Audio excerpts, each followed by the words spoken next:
Maria muita Clara. saudade. Eu sou a tia Maria Clara. Eu sou a tia Amanda, vocês já nos conhecem, que a gente fez o primeiro encontro da pré-eucaristia, vocês estão lembrando? Lembra? Então, a gente está aqui hoje para tratar de mais um encontro e o tema que a gente vai tratar hoje vai ser sobre os evangelistas e um evangelista em especial que vai ser São Lucas. Mas para a gente iniciar o nosso encontro, vamos iniciar invocando o Espírito Santo e depois lendo o Evangelho, né, tia Maria Clara? Sim. Lembrando que quando a gente for ler o Evangelho, se todo mundo tem que ficar de pé, mesmo aí na casinha de vocês, ficar de pé, fazer as cruzinhas como o padre manda, uma na testa, uma na boca, uma no coração, pra gente começar a ler o Evangelho. Isso. Agora vamos todo mundo ficar de pé pra gente invocar o Santo Espírito Santo para esse encontro maravilhoso nesse sábado glorioso para todos nós, tá bom, gente? Isso. E mais um detalhe, nós estamos sem máscara, porque assim, nós duas estamos bem, não temos nada, e além disso, pra vocês poderem nos ouvir bem, porque a gente grava com som ambiente, né? Então, para vocês poderem nos ouvir bem, é por isso, só por isso que a gente tira a máscara, tá bom? O resto do tempo todo a gente tá usando. A gente vai chegar um pouquinho mais perto agora aqui do altar, pra gente poder ler o Evangelho e evocar a Santíssima Trindade, Espírito Santo. Vamos lá? Vinde, Espírito Santo, enchei os corações de vossos fiéis e acendei neles o fogo de vosso amor. Enviai o vosso Espírito, e tudo será criado, e renovareis a face da terra. Oremos, ó Deus que instruíste os corações dos vossos fiéis, com a luz do Espírito Santo, fazei que apreciemos retamente todas as coisas, segundo o mesmo Espírito, e gozemos sempre de sua consolação. Por Cristo, Senhor nosso. Amém. Então é isso. Aí agora a gente já vai começar com o Evangelho de São Lucas, que trata justamente do tema do nosso evangelista, né, tia Maria Clara? Então, crianças, vai ser Lucas 1, que é um número grande. Procura aí na Bíblia de vocês, estamos esperando. Com o papai e com a mamãe. Isso. Lucas 1, versículos de 26 a 33. Você quer ler, tia Maria Clara? Eu vou ler. Gente, a Bíblia tá um pouquinho velha, então soltou a página, mas isso dá tudo certo. Anunciação do nascimento de Jesus. No 6º mês, o anjo Gabriel foi enviado por Deus a uma cidade da Galileia chamada Nazaré, a uma virgem desposa em um homem que se chamava José, da casa de Davi. E o nome da virgem era Maria. Entregando o anjo, lhe disse: Ave cheia de graça, o Senhor é contigo. Perturbou-se ela com a palavra, pois a pensar no que significava semelhante saudação. O anjo lhe disse: Não temas, Maria, pois encontrastes graça diante de Deus. E eis que te conceberás e dará à luz a um filho. E lhe porás o nome de Jesus. E ele será grande e será chamado Filho do Altíssimo. E o Senhor Deus lhe dará o trono do seu pai, Davi, e reinará eternamente na casa de Jacó, e seu reino não terá fim. Maria perguntou ao anjo: Como será isso feito, pois não conhecesse homem? Respondeu-lhe o anjo: O Espírito Santo descerá sobre ti, e a força do Altíssimo te envolverá com a sombra. Por isso, entre o santo que nascerá a ti, será chamado de Filho de Deus. Também Isabel, tua parente, te conceberá um filho na velhice, e já está no 6º mês daquela que dito seria estéril, porque a Deus nenhuma das coisas é impossível. Então disse Maria: Eis-me aqui a serva do Senhor, faça em mim segundo a tua palavra. E o anjo se afastou dela. Palavra da salvação. Glória a vós, Senhor. Então é isso, crianças. Olha que bonito, né? Nesse evangelho, São Lucas narra a anunciação do anjo Gabriel para o nascimento de Maria. Nascimento de Jesus. Ai, gente, desculpa. Para o nascimento de Jesus. E é tão bonito isso, quando ele narra com todos os detalhes, você pode imaginar a cena perfeitamente com os mínimos detalhes que São Lucas colocou. Aí você deve perguntar, ele deve saber disso porque ele teve contato com Jesus. Não, ele não teve contato com Jesus. Ele foi um dos discípulos que não conheceu Jesus. Vamos mostrar ele aqui, ó. Aqui, São Lucas, ó. Quando Tá aqui. Quando ele veio para ser discípulo, para seguir a palavra de Deus, para profetizar, Jesus já não estava mais entre nós. Jesus já tinha sido ressuscitado, já estava à direita do Pai. Então ele não sabia dessas coisas. Tanto que para escrever o Evangelho, muitos da nossa igreja acreditam que ele fez uma pesquisa muito grande, uma pesquisa com Paulo e com os outros apóstolos. Com os outros apóstolos e com Maria. Isso. Especificamente com Maria, porque a riqueza nos detalhes da infância de Jesus, coisa que os apóstolos não saberiam, porque Jesus ainda não tinha os apóstolos naquela época. Então, uma história muito bonita, tia Amanda vai dar início agora à história, eu só dei por cima o que estava acontecendo. Isso, então assim, como tia Maria Clara já deu uma pincelada, São Lucas, dos evangelistas, ele é o único que não nasceu em Israel, então ele não é israelita, ele é de Antioquia, da Síria, né? Então ele é de outro país, e ele chega em Jerusalém mais ou menos no ano 40 depois de Cristo, ou seja, Cristo tinha sido crucificado e ressuscitado no ano 33, então já 7 anos mais ou menos depois que Cristo já tinha subido aos céus, ele chega e começa a fazer uma pesquisa acurada sobre tudo que se deu com Jesus desde o início. Então ele começa a fazer uma pesquisa com as pessoas que conviveram com Jesus. Ele foi apóstolo dos israelenses, e depois de Paulo foi Paulo e Pedro, acho que foi Paulo ou Pedro. Às vezes eu confundo os dois, mas acho que foi Paulo. Ele foi apóstolo. Ele foi seguidor direto de Paulo, discípulo de São Paulo. Isso. E ele era médico. Tanto que hoje a nossa igreja, depois de ele se tornar canonizado e tal, ele é padroeiro dos médicos e dos artistas e dos pintores. Por quê?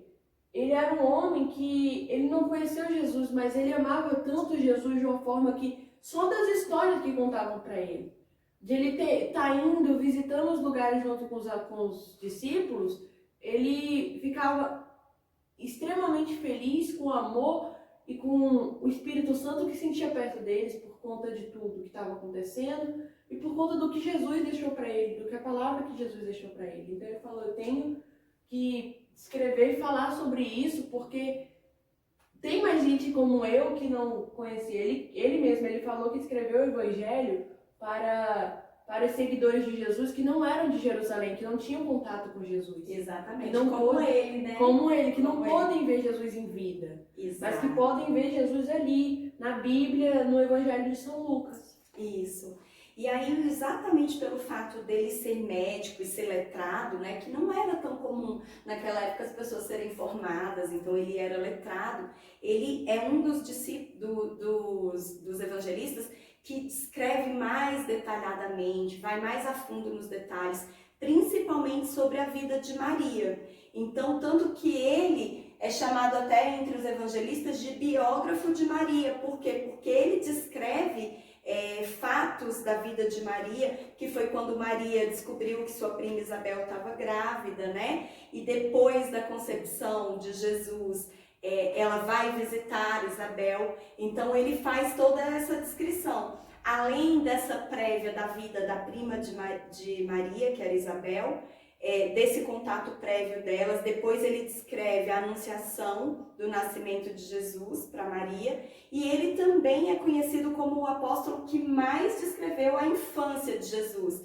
Então ele é o que descreve a apresentação de Jesus no templo quando bebê, né? Porque era uma tradição comum levarem aos judeus. Isso, é igual quando o padre está na missa das crianças, aí a gente tem que apresentar o bebê ao altar. Isso. Aqui não é uma tradição muito, muito antiga, mas muito antiga mesmo, de levar a criança ao templo. E o nosso templo é a igreja. Então eles levavam os neném lá e apresentavam. Então Lucas detalhou a apresentação dele quando ele era bebê, a gestação, a criação dele no ventre de Maria. E quando ele foi ao templo aos 12 anos de idade, ele já estava pregando. Ele estava mostrando ao mundo que ele era o Pai do Altíssimo, como a gente viu no Evangelho. Isso. Aí essa visita também aos 12 anos, ela é bem interessante, que ele é o único dos evangelistas que narra, né? Que é esse momento quando eles vão para Jerusalém, Jesus, Maria e José vão para Jerusalém e acabam indo embora e se esquecendo de Jesus. Mas acho que eu já expliquei isso numa outra passagem. Não, foi num outro encontro. Por que eles esqueceram Jesus? Não era porque eles eram pais desatentos, mas é porque naquela época, como Jesus era adolescente, ele podia viajar tanto com os homens quanto com as mulheres.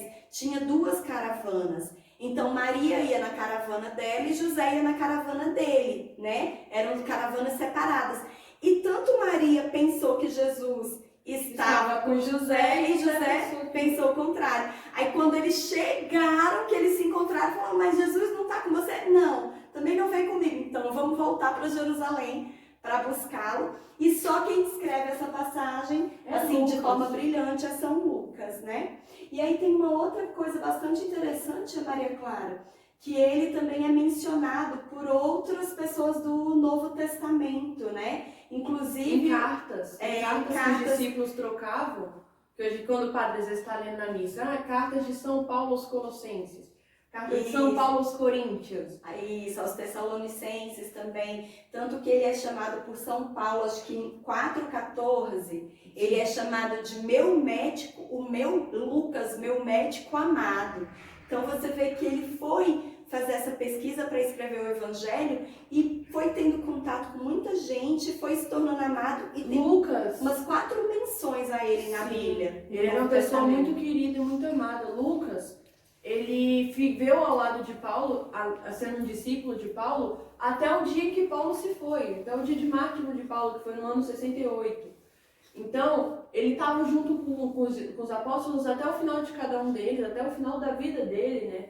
De São Lucas, e ele nunca negou Jesus em momento algum. Se perguntassem para ele, Lucas, você nega ao seu Deus, você nega a Jesus? Ele não ia negar, porque ele amava a Deus, ele falava, ele gostava de falar para o mundo e para as pessoas que não conheceram Jesus pessoalmente, o quanto Jesus era bonito e brilhante, o quanto ele era maravilhoso, o quanto as pessoas deveriam seguir mais a ele. Isso.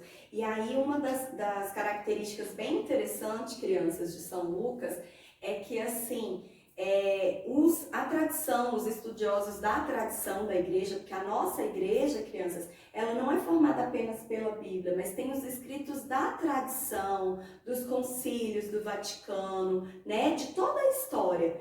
E aí, os estudiosos da tradição entendem que São Lucas conviveu diretamente com Maria, porque não tinha como ele saber tantos detalhes do que Maria ia sentindo a cada momento da infância de Jesus, se não fosse ela mesma que tivesse contado para ele, né? Ou então alguém bem próximo. Aí hoje os estudiosos da tradição falam que, por isso que ele se chama até padroeiro dos médicos, dos artistas e dos pintores, porque acredita-se que Lucas foi o primeiro a pintar a imagem da Virgem Maria. Ele foi o primeiro a retratar ela, a desenhar ela.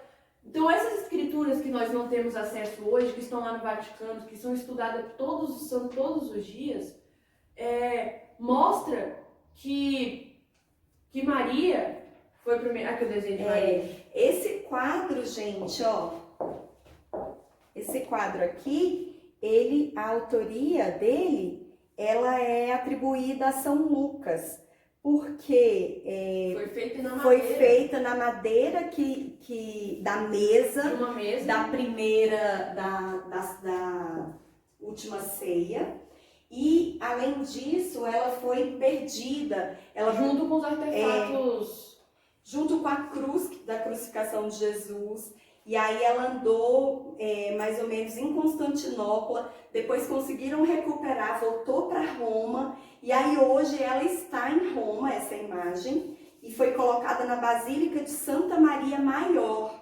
considerado o primeiro santuário dedicado à Virgem no Ocidente. E essa imagem ela foi declarada pelo Papa João Paulo II como padroeira das Jornadas Mundiais da Juventude. Vocês já viram que o Papa, de vez em quando, assim, acho que de 4 em 4 anos, ele viaja por certos países e para fazer a Jornada Mundial da Juventude? Então, o Papa João Paulo II, que é o Papa assim, anterior, 2 vezes anterior ao Papa Francisco, ele atribuiu a essa imagem a padroeira da Jornada Mundial da Juventude. Então, todas as vezes que eles vão viajar, eles vão lá e pedem bbenção a essa imagem, para pedir para ela abençoar. Passar na frente, para abençoar todas as vidas que o Papa vai conversar, toda a ajuda que o Papa vai se fornecer.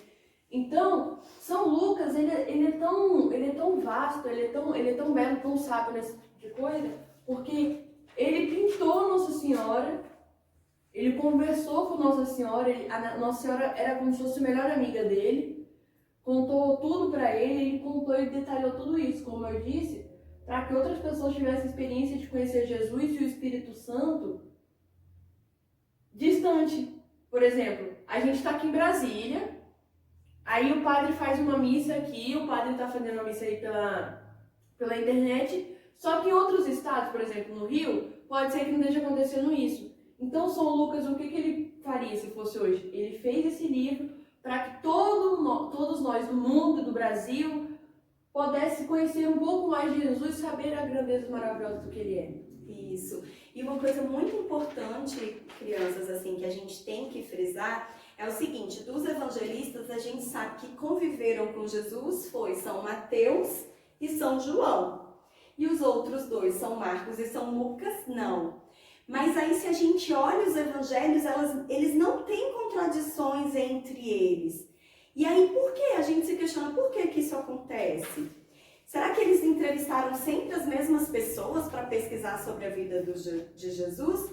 Não, não foi só isso. E sabe por quê? Porque o evangelho, cada evangelista, ele é inspirado pelo Espírito Santo. O Espírito Santo só passa uma mensagem. Isso, então... Pode ter palavrinhas diferentes, mas é o mesmo sentido, Exato. é a mesma mensagem. Isso. A gente comemora o dia de São Lucas no dia 18 de outubro, é perto do dia de Nossa Senhora Aparecida. Então, gente, todo dia 18 de outubro, tem igreja de São Lucas, tem uma missa especial formada para ele. Como eu falei, ele é padroeiro dos médicos, dos artistas e dos coisas, por conta dele ser médico, dele ter pintado Nossa Senhora. E ele morreu solteiro, sem filhos. Aí também falam que ele é padroeiro dos solteiros. Ele dedicou a vida dele ao evangelho, ele foi celibatário a vida toda, né? E morreu com 84 anos e morreu como mártir, porque naquela época todos os evangelistas foram perseguidos também, né? Tanto que... Porque não podiam falar de Jesus. Então, como eu estava dizendo, São Lucas ele dedicou toda a sua vida ao evangelho e a essa obra de evangelização, né? De passar os conhecimentos. Ele morreu aos 84 anos como mártir, pendurado numa árvore na Acaia.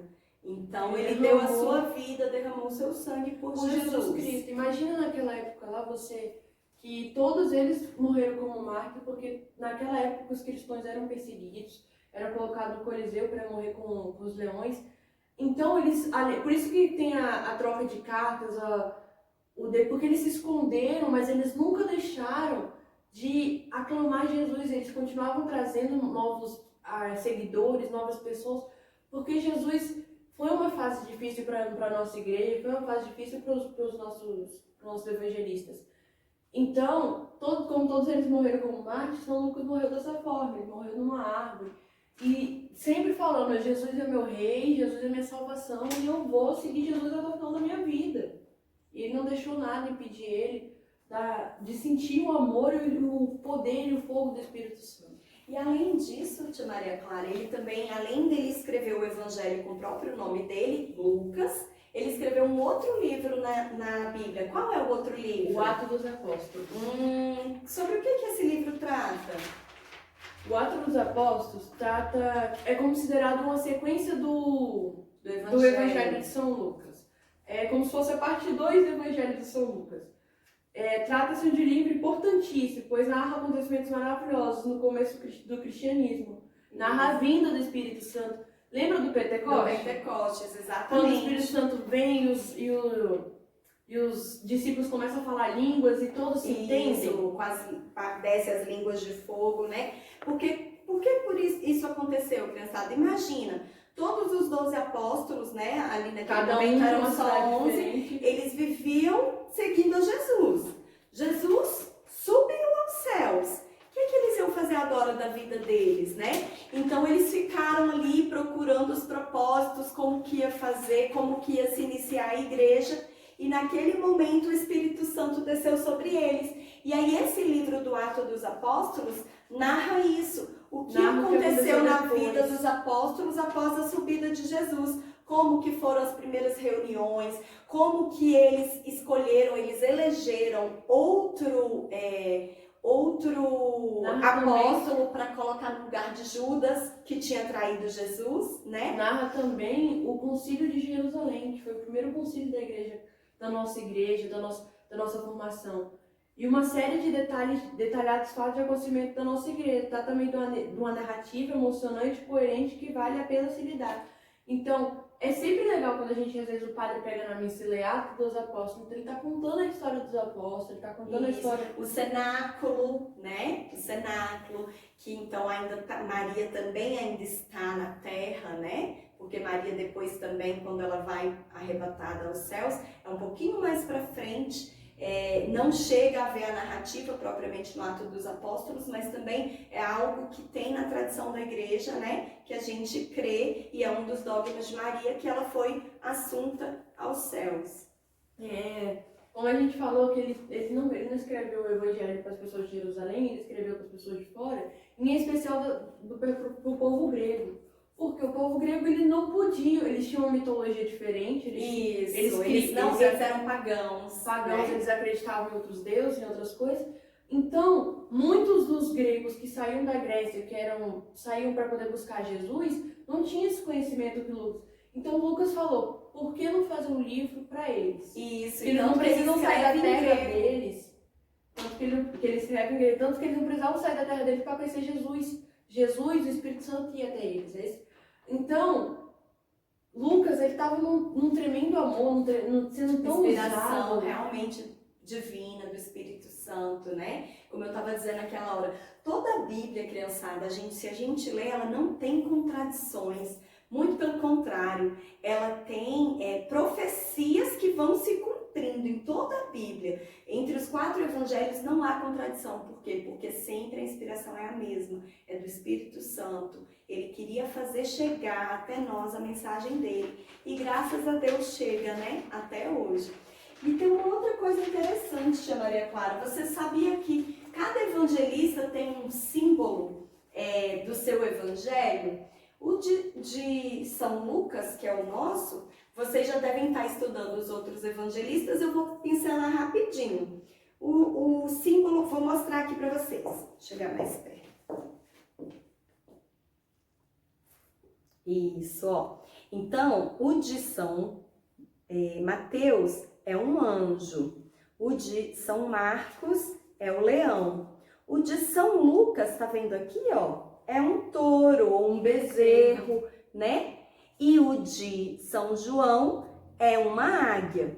Cada animal simboliza algo. Tanto que na imagem de Nossa Senhora, que todo mundo acredita que nos retratou, no canto superior dela, tem uma imagem do bezerrinho, do boizinho. Aqui, ó. Bem aqui no negócio. Tanto que os historiadores falam, que acreditam que tenha sido ele, por ele falar disso, porque ele sempre se refere ao touro, ao bezerro, pelo sacrifício que Jesus teve com a humanidade. Ele contar todo esse sacrifício que Jesus, Maria e José passaram, para poder a gente estar hoje livre do pecado original, para a gente estar... Porque ele morreu na cruz por nós, então Lucas quis mostrar isso. Aí ele mostra também pelo bezerro, que é um dogma sacrificial da época e tudo. Isso, porque... O símbolo dele foi o bezerro por causa do sacrifício de Jesus, mas também um outro aspecto interessante, tia Maria Clara, porque ele inicia a narrativa dele falando de um dia que Zacarias que era pai de São João Batista, ele estava no templo e ele estava preparando um sacrifício. Naquela época eles matavam um bezerro no início de cada celebração. Então ele começa narrando isso. E foi no meio desse momento que Zacarias recebeu a mensagem também sobre do anjo Gabriel, que nasceria São João também na vida dele. Que nós já estudamos, inclusive, São João na festa junina, né? Que vocês lembram que ele foi anunciado também pelo mesmo anjo que anunciou Jesus, que é São Gabriel. Não é isso? É. E ele também, além de pintar Nossa Senhora, ele pintou São Paulo. Ele foi o primeiro a pintar a imagem de Nossa Senhora e de São Paulo. Por isso que eu acredito que ele era um pintor, que ele era um artista, que ele era tudo isso. E ambas dessas duas imagens, os historiadores falam que tem um símbolozinho de um tourozinho ou de um carneiro. Por isso que acreditam que ele foi o pintor dessas imagens. Ah, porque em todas elas tem esse símbolozinho do sacrifício. Uhum. Ah, tá vendo, crianças? Nem a tia Amanda sabia disso. Tô aprendendo também aqui. Sim, e acho que pra gente finalizar, a gente podia deixar uma atividade para as crianças. Que tal, tia Maria Clara? Sim, a atividade para fixar bem o que cada um aprendeu. Então, assim, crianças, para atividade final, ou vocês podem fazer um desenho livre sobre a vida de São Lucas, e aí vocês podem fazer retratando ele como o escritor do Evangelho da infância de Jesus, ou o escritor do Evangelho da vida de Maria, ou, se vocês quiserem, vocês podem também pegar esse arquivinho aqui que a tia Amanda vai mandar para a catequista de vocês, tá bom? E aí vocês fiquem à vontade. E aí, para finalizar, que tal a gente fazer uma oração dedicada a São Lucas, tia Maria Clara? São Lucas tem uma oração, assim como todos os santos da nossa igreja. E se você rezar com bastante fé e com bastante calor no coração, São Lucas entrega o seu pedido em mãos para Jesus. E dizem que até é atendido mais rápido, assim como o de Maria. Isso. Então vamos lá, oração a São Lucas Evangelista. A gente não decorou muito a oração porque ela é um pouquinho longa, então a gente vai ver aqui a oração. Aí vocês em casa procurem oração do São Lucas Evangelista. Ou então talvez a tia Érica e tio Edson conseguem colocar aí na telinha para vocês e vocês acompanham com a gente, ó. Oração a São Lucas Evangelista. Ó São Lucas, glorioso apóstolo e evangelista, eu vos saúdo pelo coração de Jesus e pela alegria e doçura que o vosso coração sentiu ao ensinar do divino Mestre, o Pai nosso aos apóstolos. Alcançai-me a graça de seguir com fidelidade a Jesus pelo seu caminho, com a sua verdade em favor da vida. Ó meu bom São Lucas, médico, que com vossas santas mãos, invocando o nome de Deus, curastes tantos enfermos de tão graves enfermidades, rogai ao bom Jesus que me livre das enfermidades do corpo e do espírito, se for do agrado de Deus, e para maior glória por toda a eternidade. Amém. E aí vamos rezar também uma Ave Maria para a gente terminar o encontro, né, tia Maria Clara? Ave Maria, cheia de graça, o Senhor é convosco. Bendita sois vós entre as mulheres, bendito é o fruto do vosso ventre, Jesus. Santa Maria, Mãe de Deus, rogai por nós, pecadores, agora e na hora de nossa morte. Amém. E é isso, né, criançada? Muito bom estar tendo esse contato com vocês, mesmo que virtual. A gente não vê a hora de, assim, tá tudo tranquilo pra gente voltar com a catequese, pra estar junto de vocês. E continuem orando o terço aí na casa de vocês, continuem orando. Continuem orando oração de São Lucas, que é uma oração para ajudar a gente que está enfermo. A gente está numa época de crise, de pandemia, tá bom? Evitem de sair para a rua. Se saírem para a rua, levem álcool, a máscara, pelo amor de Deus. Para a gente poder, quanto mais rápido isso passar, para a gente mais rápido se encontrar, se abraçar e poder adorar Jesus Cristo. Isso. Amém. Tchau, tchau! Tchau. Até a próxima, criançada. Beijos!